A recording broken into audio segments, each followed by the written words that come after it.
Uskoro nam slijedi period sadnje presadnica na otvorenom, a to sa sobom donosi i mnoge rizike. Veliki broj vrtlara i proizvođača susreo se sa problemom nekvalitetno pripremljenog rasada, koji kada se posadi na otvoreno brzo propada. Da bismo to izbjegli, presadnice povrća prije rasađivanja na stalno mjesto na otvorenom ili u vrtu je potrebno dobro pripremiti.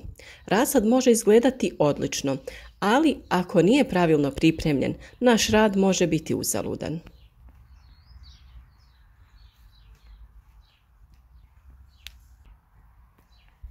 Biljke nenaviknute na uslove na otvorenom. Kada se posade direktno u vrt, one zaostaju u razvoju, teže se ukorjenjavaju, formiraju manje cvjetova i ostvaruju manje prinose.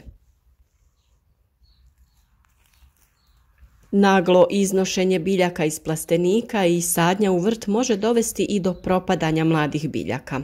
Najčešće se vrtlari susreću sa spaljenim rasadom, odnosno mlade biljke nisu bile spremne za sunce i zbog toga su nastale ožegotine koje dovode do propadanja presadnica.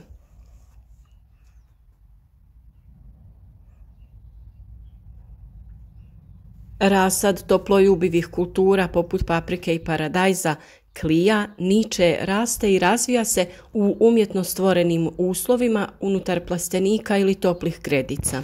Mlade biljke nisu naviknute na uslove otvorenog prostora i to može biti kobno za njih. Kako bi što više smanjili stres koji biljke doživljavaju, potrebno ih je postepeno navikavati na uslove vanjske sredine. Potrebno je postepeno mlade biljke navikavati na vanjske uslove, a to podrazumijeva direktno osvjetljenje, to jest izloženost suncu, vjetar, kolebanje temperatura. Ovaj postupak naziva se kaljenje, odnosno jačanje rasada. Postupak kaljenja započinjemo 10 do 15 dana prije sadnje na stalno mjesto u svom vrtu. Osnovna stvar je da se omogući intenzivno provjetravanje plastenika ili tople gredice.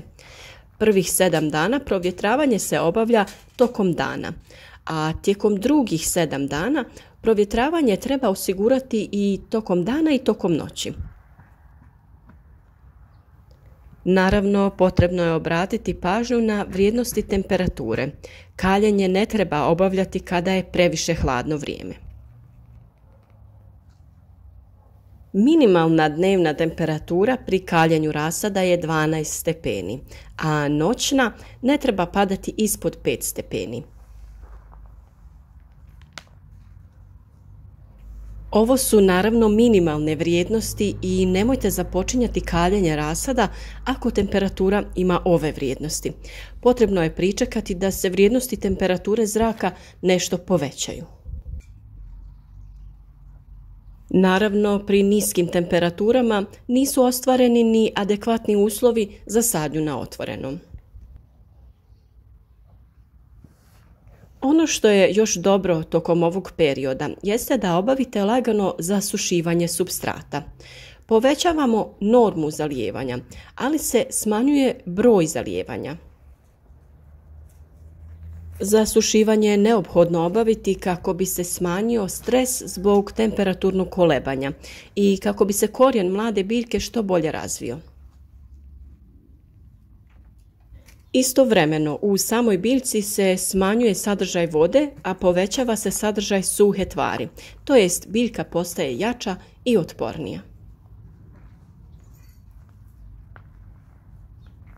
Ukoliko bi nastavili zalijevati i gnojiti biljku kao tokom rasta i razvoja, dobili bi neotporne, krhke i lomljive biljke. Kako bi ojačali biljke, možemo u procesu kaljenja rasada primijeniti biostimulatore ili gnojiva bogata dušikom. Sredstvo koje smo više puta spominjali, a koje vam može pomoći da ojačate biljke i pripremite ih za boravak na otvorenom, je sinergon. Sinergon osigurava brži oporavak i razvoj biljaka u ovakvim stresnim uslovima, bolji vegetativni razvoj, bolju uravnoteženost biljke i veću produktivnost. To je organsko tekuće gnojivo obogaćeno aminokiselinama, magnezijem, najbitnijim elementom za formiranje klorofila, te željezom koji je pokretač procesa fotosinteze. Biljke gnojene sinergonom su otpornije, vitalnije i produktivnije. Može se koristiti folijarno ili zalijevanjem. U ovakvim situacijama i primjena prihrane od žare može biljci dati potrebne stimulatore, tako da se lakše privikne na nove uslove na otvorenom. O pripremi hranjiva od žare imate poseban video na kanalu pa možete pogledati.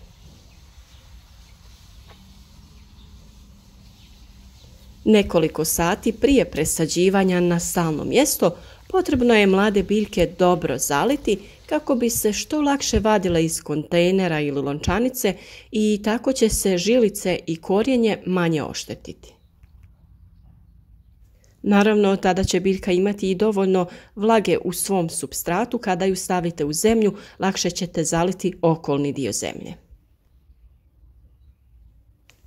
Ukoliko ste biljke uzgajali u zatvorenom, to jest u kućnim uslovima, te biljke je potrebno svaki dan polako iznositi vani kako bi se privikavale. Prvi dan na kratko vrijeme i svaki naredni dan malo duže kako ne bi doživjele šok.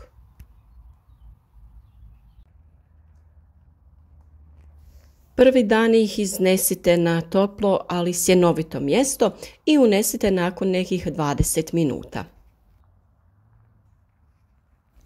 Naredni dan produžite vrijeme boravka na otvorenom, a nakon nekih 7 dana polako ih je potrebno izlagati suncu. Najbolje ih je staviti na mjesto gdje je prvo blagi hlad, a gdje će sunce nakon nekog vremena u potpunosti da ih obasja. Što se tiče ostalog dijela pripreme za boravak na otvorenom, to jest prihrane, postupak je jednak. Možete da koristite jednake biostimulatore, to jest sinergon, ili neke prirodne preparate poput onog od žare. Ovaj proces je vrlo bitan i ne smije se izostaviti, kako bi vaše biljke što lakše podnijele ovu promjenu. Bila bi velika šteta da svoje sa pažnjom uzgojene presadnice naglo iznesete na otvoreno pa da sav trud bude uzalud. Promjena vremenskih prilika i ovako je ove godine uzrokovala razne probleme pri uzgoju, pa su biljke pretrpjele svašta. Topli dani, hladne noći, mraz, vjetar, puno različitih vremenskih neprilika.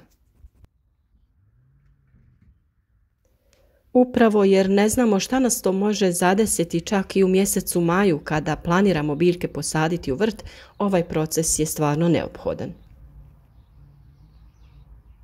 A kada se pripremamo za sadnju, potrebno je spomenuti i sredstvo koje je vrlo učinkovito kod zaštite sadnica. Previcur Energy, o kojem smo već govorili, osigurava preventivnu i sistemičnu zaštitu od bolesti polijeganja i rane plamenjače. Osim toga, pozitivno djeluje na rast korijena i zakorjenjavanje, a biljke lakše podnose stresne uslove presađivanja. Njegova primjena preporučuje se odmah nakon sadnje. Protiv bolesti polijeganja zalijevamo biljke i zemlju oko biljke, na 10 litara vode dodajemo 2,5 ml sredstva. Prilikom zalijevanja voditi računa da je zemlja umjereno vlažna, nikako suha. Po presadnici je potrebno utrošiti 200 ml otopine za zalijevanje. Previcur se također folijarno koristi protiv plamenjače. Jednostavan je i siguran za primjenu te osigurava zaštitu od svih najvažnijih bolesti mladog rasada. Previcur pozitivno utječe na prirodni obrambeni mehanizam biljaka, povećava imunitet i time ih čini otpornijima na napade biljnih bolesti. Stimulira razvoj korijenovog sustava, rast, razvoj i produkciju biljke. Presadnice lakše podnose stresne situacije, lakše i brže se ukorjenjavaju. Nadamo se da će vam ovi savjeti biti od pomoći, a sve o sadnji u plasteniku i na otvorenom ćemo naravno pričati u periodu koji je pred nama.